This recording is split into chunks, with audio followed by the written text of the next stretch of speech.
let's go ahead and move on. Hey, let's go to some Super League action. Why don't we? Where we are going to be discussing how the Zephyr and the Sun they played. Zephyr win 3-2. This was an awesome match, just straight up. It was a ton of fun. These are two of the hottest teams in the league. And when we talked about this one last week, it was kind of a toss up. We all kind of felt like this one could go either way. And you see that the Zephyr get off to a pretty hot start and the Sun make it close towards the end, but not quite enough. Zephyr hold off just enough. Their defense remains just strong enough as it has all year long. And they're walking away with a 3-2 win. And that also sees the Zephyr tied on points for that fourth position in the Super League. It is as tight as can be right now. Yeah, tight on points, but with games in hand on basically everybody, and with so much momentum from this match, sure, but over the past couple weeks, I think the thing that stands out here is Mackenzie Weinert not only scoring again, but getting the brace. It felt like she was on the precipice of doing something big for most of the season, and to have it come together like this at such an important time is awesome. I think this game is somewhat misleading where you can look at the stat line and see Tampa Bay outshot Spokane 25-4, but it was 2-0 to the Zephyr by the time Tampa Bay really started to get rolling.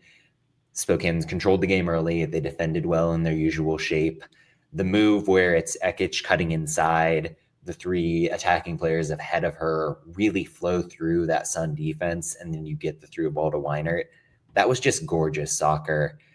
Everything about this from Spokane really inspires confidence that they can keep repeating these performances and go on and grab a playoff spot. And if you're looking at Spokane's next 4 games to end off the year, their next 3 games in a row are against the teams currently outside of the playoff picture or alongside them. Lexington, Brooklyn, and DC in a row. That could very well be 9 points that they could take into the postseason as their final match of the year. And the match that I think everyone should have circled on their calendar on May 31st is against Fort Lauderdale. And that could very well be a decider on who gets in at that number 4 seed here for the playoffs. So it's definitely just all momentum swinging towards Spokane right now. I think one thing for me, and we talked about her last week, but Amina Ekich right now has made a solid push at the very end of the season to be my MVP vote. Like, there's a lot of really good players that could be up for that position. Ekich is really working her way into it for me. And one thing that's been really impressive, you mentioned Weiner, you mentioned Ekich. They start off on the wings. Sometimes they'll flip sides. They will give you different looks. Sometimes they'll just play in the midfield, just straight up centrally. They are so free flowing that they'll do their switch midway through the game, give you different looks, but they will tuck inside as well. They'll be a central presence. It's really interesting. It's hard to keep track if you're a defender on where do I track her? Where do I track her? They normally have her. Why do I not? It becomes overloads in the midfield, and that's how they've been winning a lot of games. And it's something we've seen over the course of the whole season, even thinking back to August. But to have it come together like this, have them finally find the chemistry in a way that's punishing opponents, it makes Spokane that much more dangerous. And it's part of the reason why they've looked dominant lately.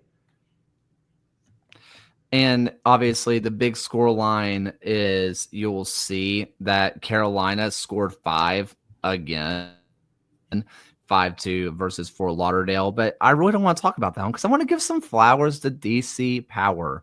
We've been harsh on them all year long, but they get a win. And it was a definitive 1-0 win.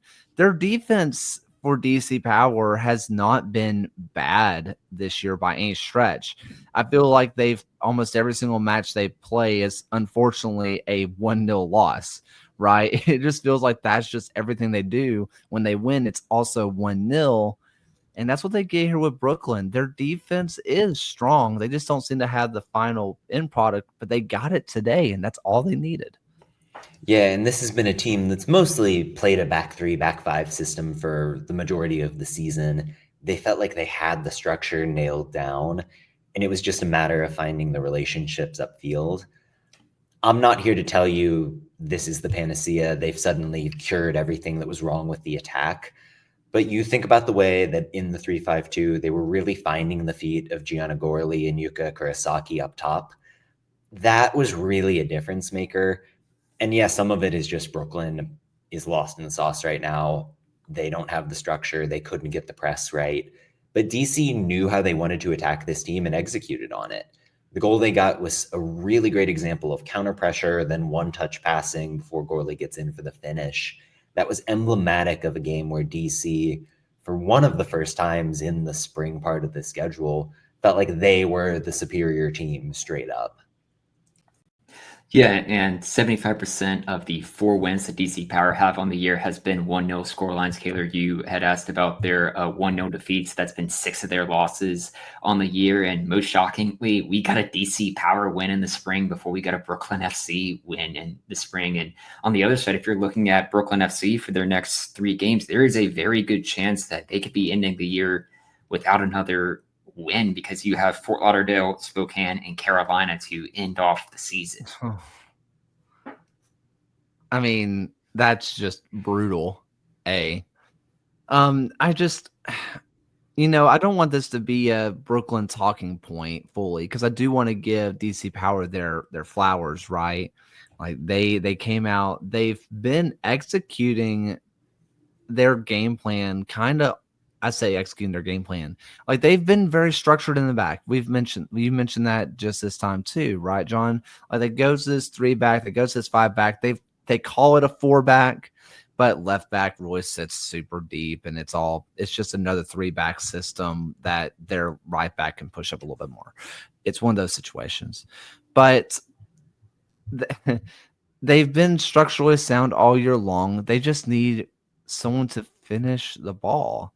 Right? They can create chances. They can do it. If they can keep this kind of structure, I'm going to kind of go cross league a little bit. Does this not feel like a team that if they put some money in the pitch on the attacking side, that has the formula to be a Spokane Velocity, where they have the defense set, they just need someone to score the ball? I think Spokane, in terms of the overall arc of how this team could develop year over year, I think that's viable for sure. I think Spokane has the clear leadership with what Lee Wiedemann is doing in a way where DC has lacked that factor, and that matters a whole lot to the success of your team. But in terms of like how the play style might change, I think that's a good shout. All right. Okay, Brooklyn. It does need to be talked about just a little bit.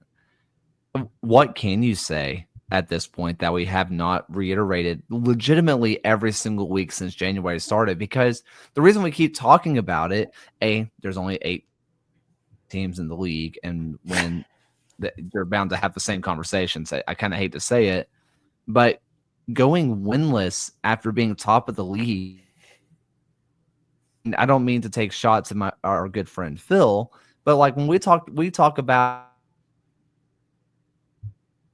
El Paso's hot start, like 5-6 matches in a row, they were top of the West and everything fell apart. That was 5 matches. This was an entire half of the season that they were easily the best team, and then they never won again. It's unheard of.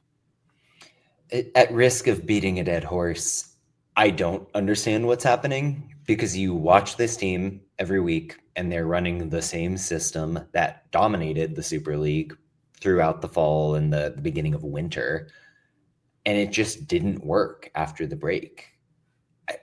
I've never seen anything like this, if I'm going to be dead honest, and it almost certainly at this point means they're not going to make the playoffs. It's a baffling situation, and I really don't know, how do you position yourself, assuming that they don't make the playoffs, how do you position yourself going into the offseason?